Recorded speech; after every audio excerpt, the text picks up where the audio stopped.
Return से। What is return? ठीक है, return is equal to dividend और may be interest plus price T, आज की price, minus price T minus one, एक साल पुरानी प्राइस,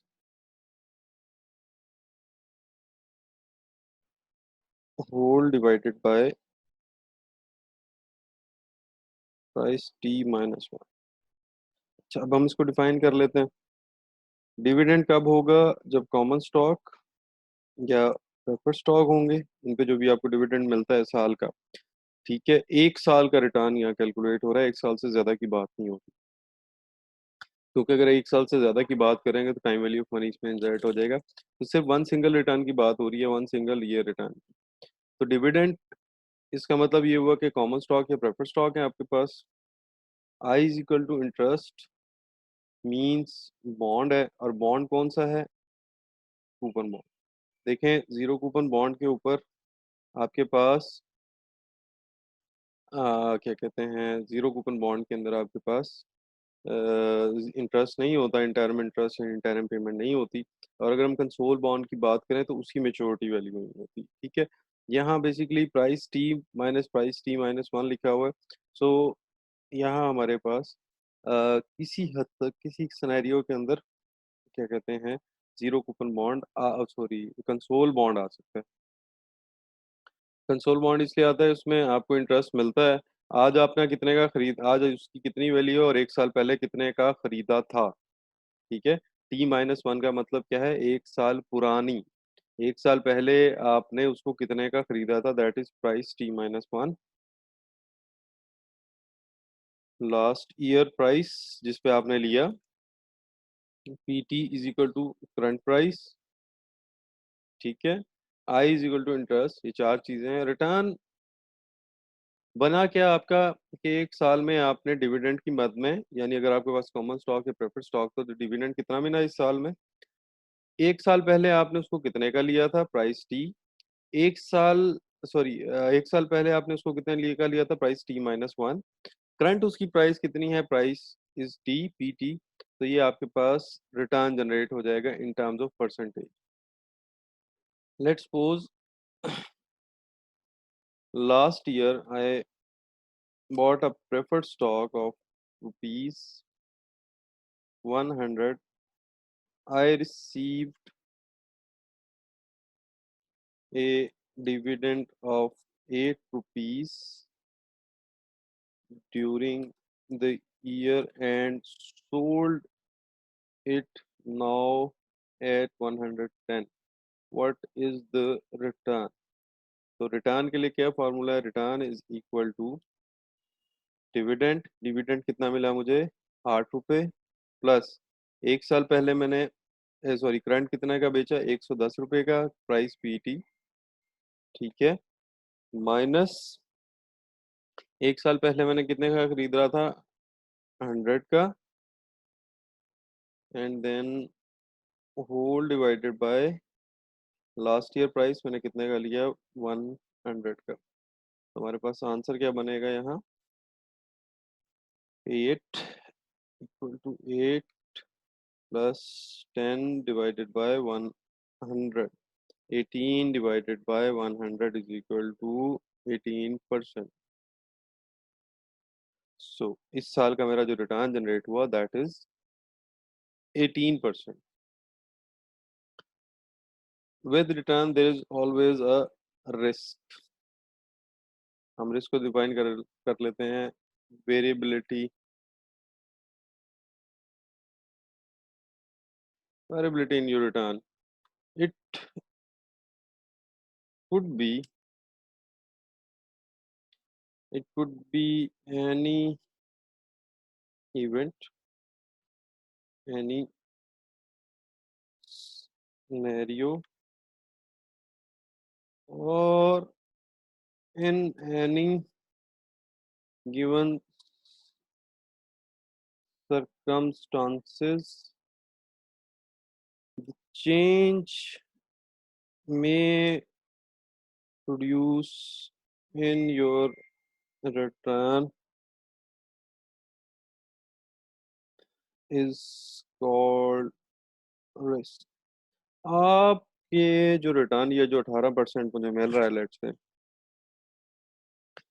ये 18% किसी वजह से चेंज हो जाए, कोई प्लस माइनस अक्कर हो जाए, किसी वजह से इंक्रीज हो जाए, किसी वजह से डिक्रीज हो जाए, कोई इवेंट ऐसा हो जाए, कोई सिनेरियो ऐसा बिल्डअप हो जाए, कोई सर्कमस्टांसेस चेंज हो जाए, मे बी नॉट फेवरेबल।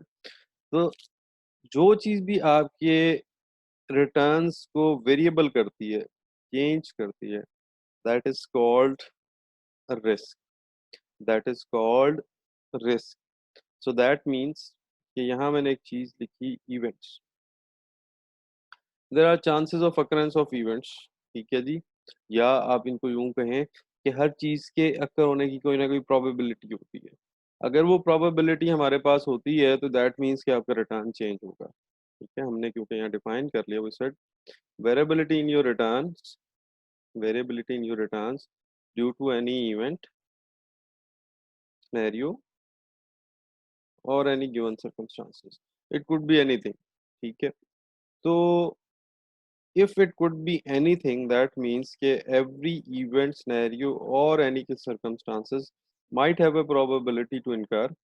जब उनकी probability to है incur होने की या सामने आने की, so that means it will change your return।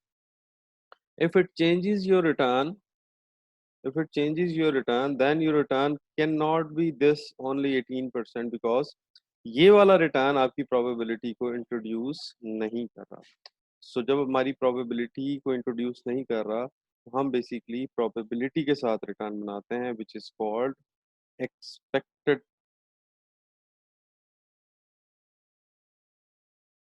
Expected return. Expected return means summation of r any return multiply by p। R means return and P is probability of that particular return. That is called expected return. Let's take an example from the book. So probability distribution, this is what I have wrote here. Summation of Ri return multiply by probability. The chances of occurrence of that particular event is called probability of that event। So return expected due to particular event, जो भी होगा उसके साथ हम उसको multiply कर देंगे return को, तो that would become over expected return. Expected return is the weighted average of possible returns. जितने भी रिटर्न्स हैं उनको आप उनकी प्रोबेबिलिटी से मल्टीप्लाई करके एंड ऑफ द डे जब सम अप करेंगे, that would be your expected return and it is obviously weighted summation, क्योंकि यहाँ आप मल्टीप्लाई कर रहे हैं, एंड ऑफ द डे को सम अप कर रहे हैं। प्रोबेबिलिटी डिस्ट्रीब्यूशन का मतलब यह है कि जितने भी इवेंट्स हैं, ठीक है, उनके अक्रेंस के जो भी चांसेस हैं, that is distribution of probability. Let's say you have 10 events, तो 10 प्रोबेबिलिटीज बनेंगी। 20 इवेंट्स हैं, 20 बनेंगी। 5 इवेंट्स हैं, 5 प्रोबेबिलिटीज बनेंगी। So that is a different scenario. Okay, next हमारे पास है जी एक्सपेक्टेड रिटर्न के बाद स्टैंडर्ड डेविएशन। स्टैंडर्ड डेविएशन को अगर हम समझना चाहें तो हम वो जो एक बेल शेप कर्व बनाते हैं, वो draw it like this।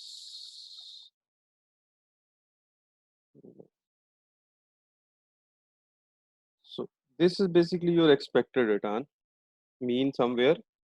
आप मीन जब कैलकुलेट करते हैं, we sum up all the observation and divide them with number of observations. जितनी भी ऑब्जर्वेशन की वैल्यूज होती हैं उनको सम अप करके नंबर ऑफ ऑब्जर्वेशन पे आप डिवाइड कर देते हैं, that becomes mean. But in case of probability we actually multiply the return with the probability, तो हमारे पास मीन रिटर्न निकलता है। ये मीन रिटर्न निकलता है, ये वाला,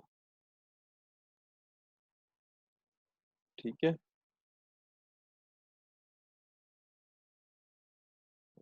ये जो मीन रिटर्न है बेसिकली, इससे आप कितना डेविएट करते हैं। लेट्स से आप यहाँ भी डेविएट कर सकते हैं, लेट्स से आप यहाँ भी डेविएट कर सकते हैं। तो ये जो डेविएशन लेफ्ट राइट पे 1 डेविएशन या 2 डेविएशन प्रोड्यूस होगी, यानी आप अपने मीन पोर्शन से कितना लेफ्ट या राइट मूव करेंगे, ठीक है? ये आपका मेन पोर्शन है, आप इसे लेफ्ट या राइट जितना भी मूव करेंगे, ठीक है?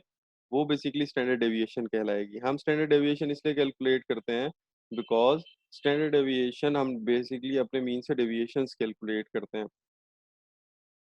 So standard deviation is something we calculate that what how much we will deviate from our return. Okay, let's take the example of this minus 10.10.02. I need to write these things in my Excel sheet. Return is minus point 0.1, minus 0.02, 0.04, 0.09, 0.14, 0.20, 0.28. And the probabilities are 0.05,